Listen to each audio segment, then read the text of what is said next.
Olá,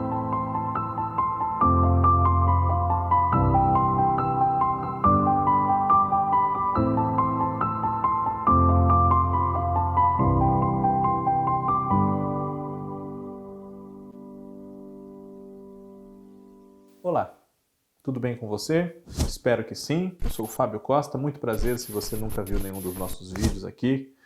Se você já viu, é um prazer revê-lo.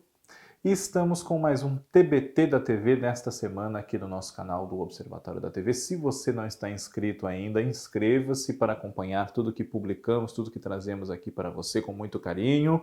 Com ou sem pandemia, tivemos uma pausa, mas voltamos. E aproveitando o gancho da pandemia, fique em casa sempre que você puder, só saia em caso de necessidade mesmo. Se você sair, use máscara.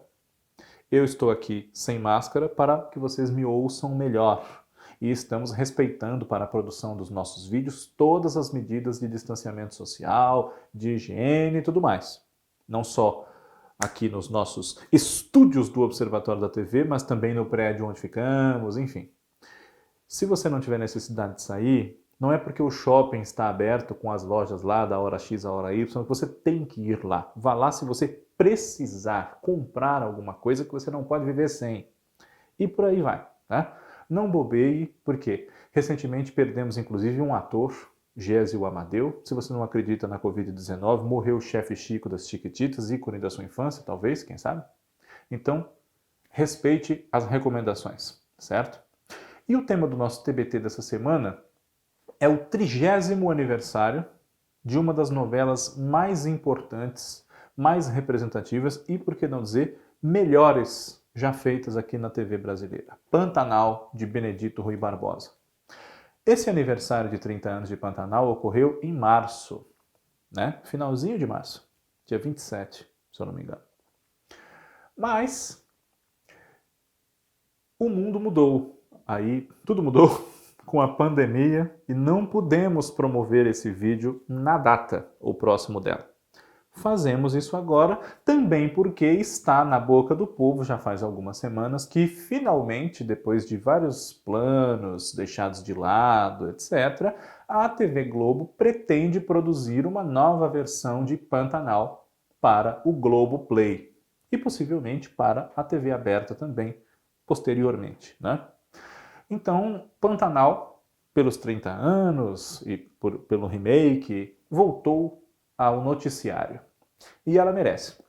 Benedito Rui Barbosa escreveu essa novela muito inspirado e saiu da TV Globo para fazê-la. Não é? Pantanal foi uma produção da Rede Manchete, que nem existe mais. Né? Ela saiu do ar em 1999. E Pantanal foi o seu maior sucesso, junto com uma outra novela feita há muito tempo, em 86, Dona Beija, com a Maitê Proença. Né? Nós podemos falar que esses são os dois maiores sucessos da emissora, apesar de outros, né? Cananga do Japão, Chica da Silva, Corpo Santo, enfim. Né? Mas em termos de repercussão e sucesso de audiência, talvez a gente possa apontar Pantanal e Dona Beija. Benedito Rui Barbosa, ele já havia saído da TV Globo uma vez, na virada dos anos 70 para 80, foi para Bandeirantes, passou lá 1 ano e meio, né? Quase 2, fez 2 novelas e acabou voltando para a TV Globo.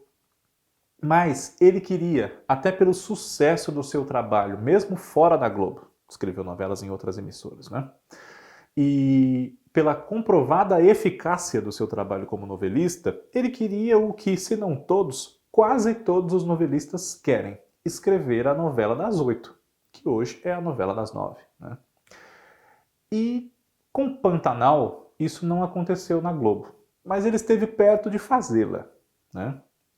Em 84 para 85, Benedito Rui Barbosa foi para o Pantanal acompanhado de diretores da emissora, quando convenceu-os de fazer a sua novela lá, que na época se chamava Amor Pantaneiro. Mas eles foram para lá numa época péssima, onde está tudo coberto de água. Né? Então não houve o que mostrar das grandes belezas, até poéticas dessa região, da riquíssima fauna. Né? Não houve o que mostrar que seria usado eventualmente como gancho para a novela em si. a relação do homem com aquela parte do Brasil, o encanto que existe lá e só lá. Não deu para mostrar, o projeto foi deixado de lado, Benedito então investiu em outras novelas, Sim a Moça, criou o argumento de Quina para a Lua, fez Vida Nova. E quando terminou Vida Nova, em 1989, enquanto não era escalado para fazer outra história, surgiu a possibilidade de ir fazer na Rede Manchete Pantanal, do jeito que ele queria. E ele foi. Não pensou duas vezes. Ele foi porque a Rede Manchete, na figura do seu proprietário Adolfo Bloch e do diretor Jaime Monjardim, que tinha um cargo muito alto lá na ocasião, e havia trabalhado com o Benedito em Sim a Moça, justamente, achou que valia a pena investir em Benedito para a faixa nobre da Rede Manchete, assumindo todos os riscos de gastos e de dificuldades de produção que aquela novela teria, porque ela precisava ser gravada no Pantanal. E esse era um dos argumentos que a TV Globo usou com Benedito para não levar a cabo a produção dessa novela. Eles diziam que o elenco da emissora, as atrizes principalmente, não iam querer se sujeitar àquelas condições de produção. No entanto, o elenco que a Rede Manchete reuniu para Pantanal em 1990 foi um elenco cheio de nomes que na própria TV Globo fizeram e ainda fazem até muita coisa, né?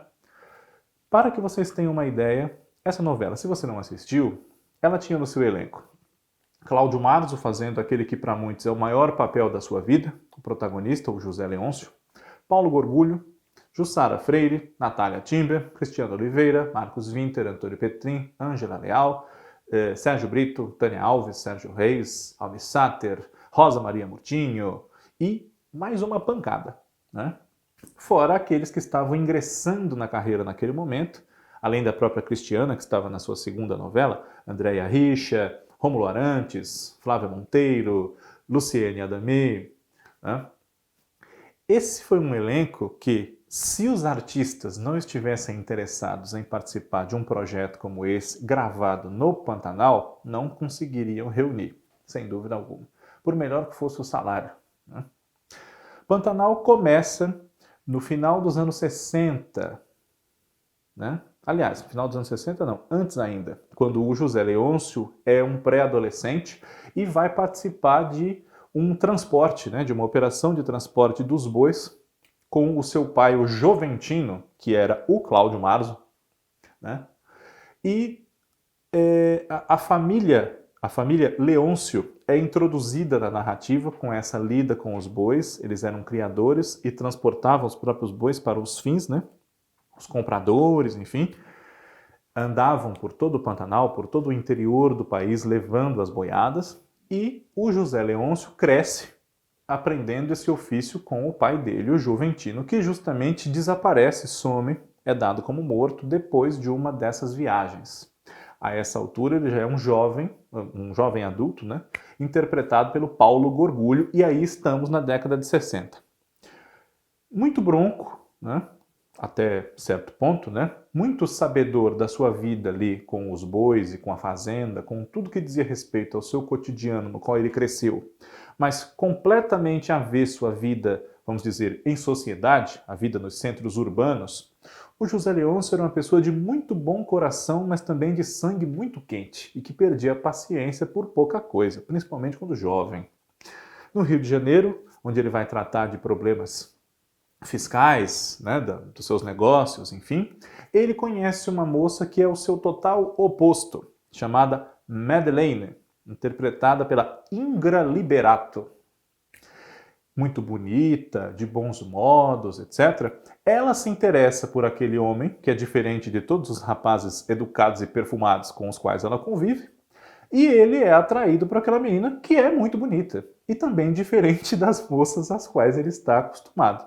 É uma atração explosiva, né? Eles se unem, se conhecem, se gostam, acabam se casando porque o José Leôncio tem um dinheiro que a família dela não tem mais, né? O pai dela, o seu antero, que é o Sérgio Brito, e a mãe, a dona Mariana, a Natália Timber. Eles não estão bem de dinheiro, tem muita pose, muita tradição, mas não tem mais dinheiro.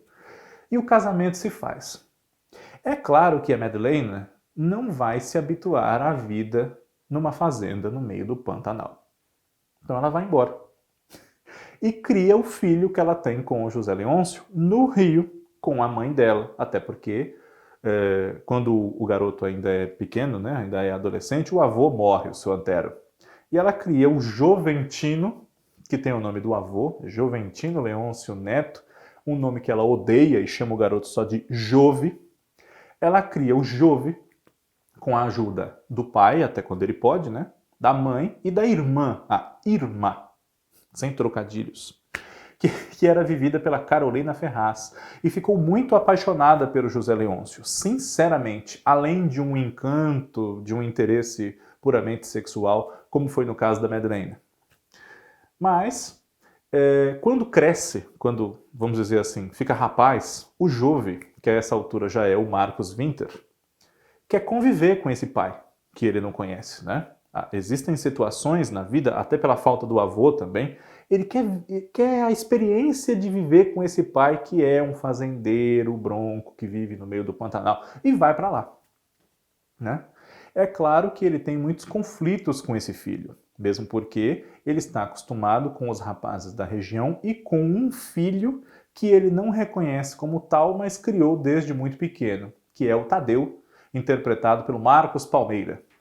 O Tadeu é o próprio José Leôncio, né? Sem tirar e nem pôr, em todos os vícios e virtudes. É filho dele com a cozinheira da casa, uma ex-prostituta, a Filó, que quando jovem era a Tânia Alves, e mais madura foi a Jussara Freire. E uma mais madura muito bonita. Jussara Freire foi descoberta em Pantanal, eu diria até que como um símbolo sexual nessa época. Tinha um apelo muito grande junto ao público mais maduro, a beleza da Jussara Freire, que é uma senhora muito bonita até hoje, inclusive, né? Embora tenha mais idade, claro, porque se passaram 30 anos. Muito bem. Enquanto o Jove tem que se habituar a essa vida no Pantanal e com esse pai com o qual ele não convivia, de um gênio muito diferente, vai ali se habituando ao Tadeu, que é irmão, né? E também há um outro irmão que chega depois, reivindicando essa presença do pai, que é o José Lucas. Novamente, Paulo Gorgulho na novela, porque o público queria muito que ele voltasse e não fosse só o José Leôncio jovem da primeira fase. O Jove tem um envolvimento muito intenso, né? O grande amor da vida dele é uma moça completamente selvagem que mora lá na região, a Juma, vivida pela Cristiana Oliveira. Juma é filha do Gil, que era o José Dumont, e a Maria Marruá, interpretada pela Cássia Kiss. Essas são participações só dos primeiros capítulos da novela, né? Os pais da Juma morrem, eles são assassinados por uma gente que quer tomar a terra onde eles vivem, salvo engano meu, né? Eu também vi Pantanal inteira, assim faz muito tempo já, no SBT em 2008.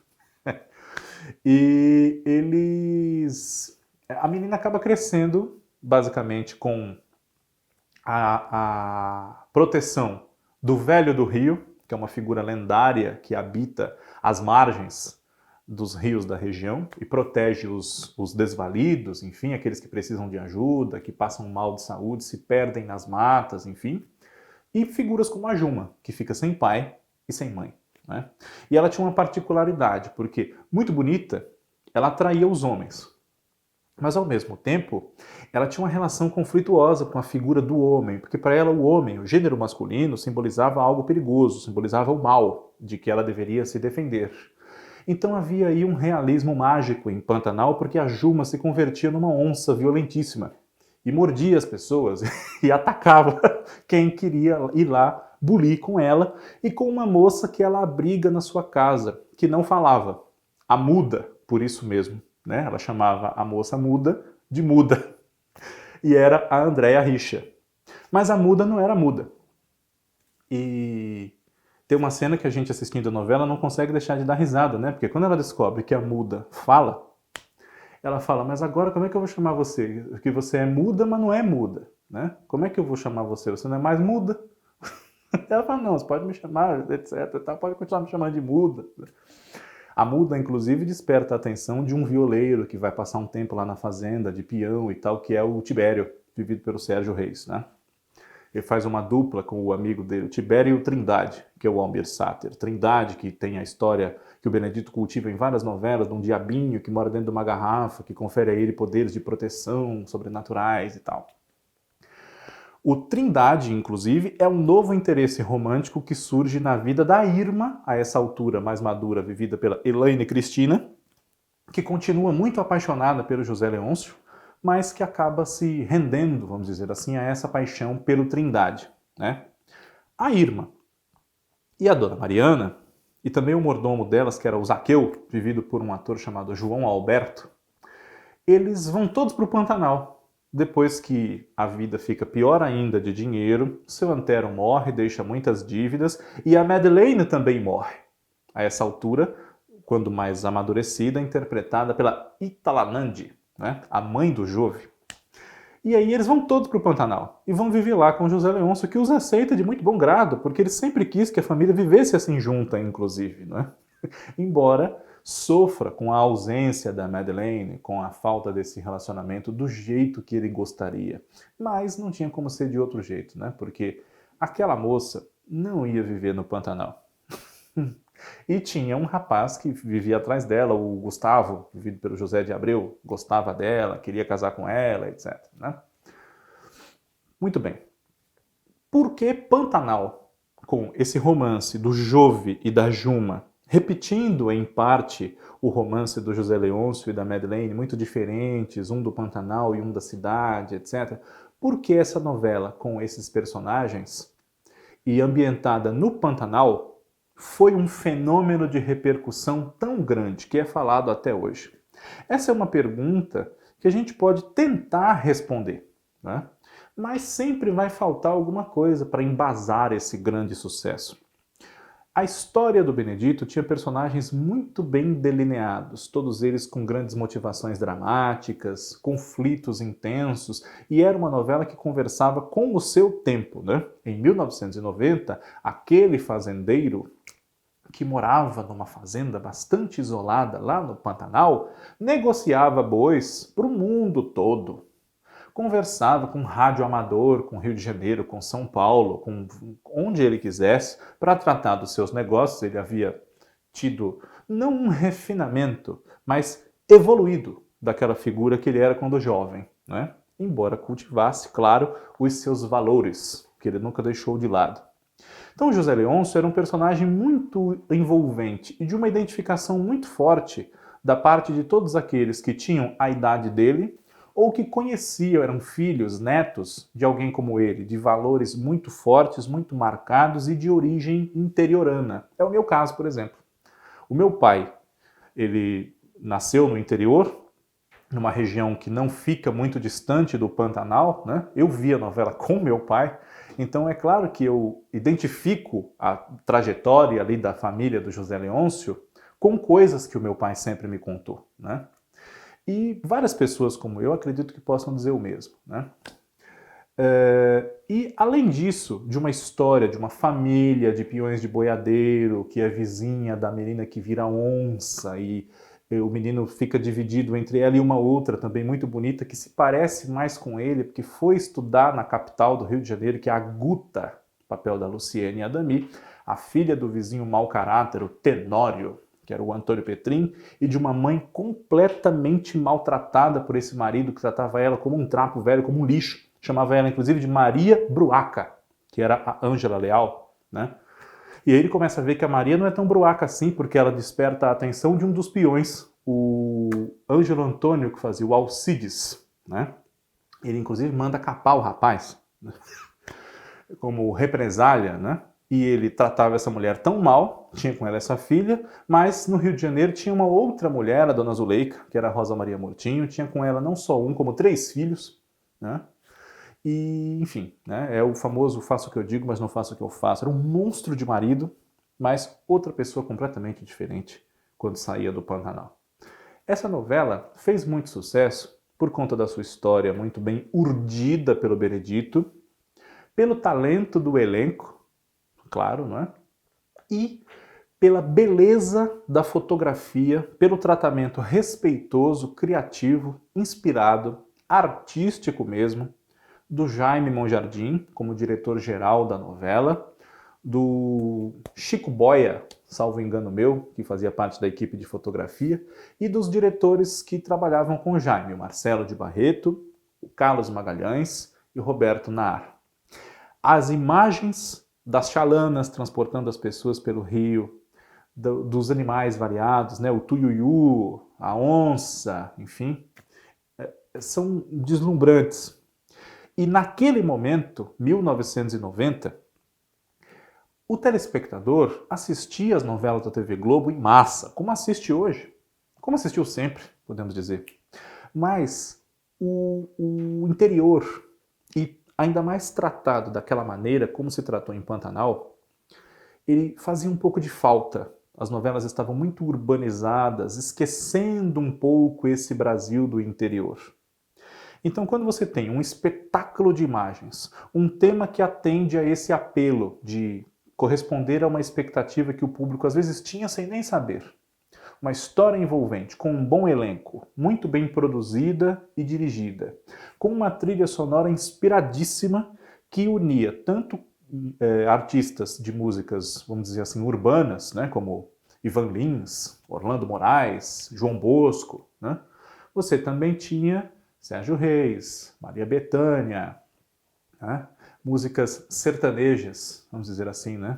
Xalana, e tinha a música do Orlando Moraes, Divinamente Nua a Lua, A Comitiva Esperança, né? São músicas que você ouve e já lembra de Pantanal. E essa conjunção de fatores chamou muita atenção. Pantanal passava às 9h30 da noite, depois que acabava a novela das 8 da Globo. Ela estreou na última semana de Tieta, que era um grande sucesso.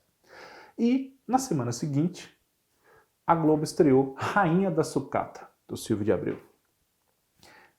Se fala muito por aí que Rainha da Sucata perdia na audiência para Pantanal, que a Globo ganhou da novela das 8 com Pantanal. Isso é uma coisa complicada de se afirmar, primeiro porque, como eu disse, as novelas não eram exibidas no mesmo horário. Às 9h30 entra hoje, Fina Estampa. Na época não era assim. Fina Estampa seria exibida 8h30 da noite. O horário era diferente. O que competia com a Rainha da Sucata era o Jornal da Manchete, e não Pantanal. E Pantanal, então, conquistou um público que, terminando a novela da Globo, colocava nela e não queria ver a linha de shows, o Globo Repórter, a TV Pirata, a Tela Quente, Chico Anísio Show, enfim. E fez realmente um grande sucesso, chegou a ultrapassar a barreira de 40 pontos de audiência, que é uma coisa que a Globo não via acontecer com essa voracidade, talvez desde os tempos da TV Tupi, com novelas como O Profeta, que fizeram muito sucesso, né? E Pantanal marcou por uma série de razões, além dessas que eu citei, né? As cenas de nudez e um pouco mais ousadas, eróticas, dos casais jovens no Rio, tomando banho pelados e tal. Hoje em dia, há quem diga que Pantanal não faria tanto sucesso com cenas assim, porque existem os sites pornôs e os nudes que as pessoas trocam e coisas assim. Só que Verdades Secretas, recentemente, também teve cenas quentíssimas que chamaram muita atenção e deu muita audiência, não pela sacanagem, ou talvez também por ela, né?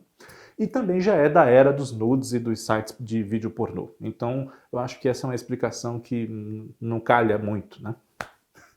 O erotismo de Pantanal não era usado com uma apelação exagerada, ele fazia parte do conjunto. Afinal de contas, em geral, a moça que aparecia muito nua, a Juma, viveu lá a vida inteira e não tinha esses valores que nós temos na cidade, onde as pessoas têm vergonha dos seus corpos e da sua nudez.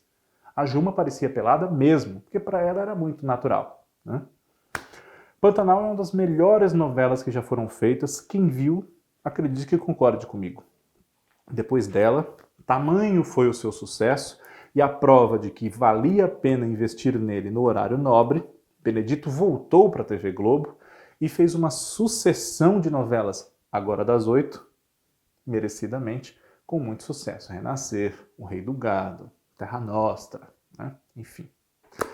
Assista Pantanal se você puder. Tem nas redes, né? Ela já teve 3 reprises, uma na própria Manchete, uma no SBT e uma onde? 3 reprises? Não, 2 na Manchete e uma no SBT. E talvez você hoje tenha por volta de 20 anos e fosse muito criança nessa última exibição em 2008 no SBT. Mas vale a pena tentar conhecer, principalmente para que você amplie os seus horizontes e veja que muitas coisas que hoje parecem grandes novidades, principalmente explorando o interior, etc., Pantanal já ensinava em 1990. Um grande abraço a você, obrigado pela sua companhia. Na próxima semana nós temos mais um TBT da TV. Um abraço. Tchau, tchau.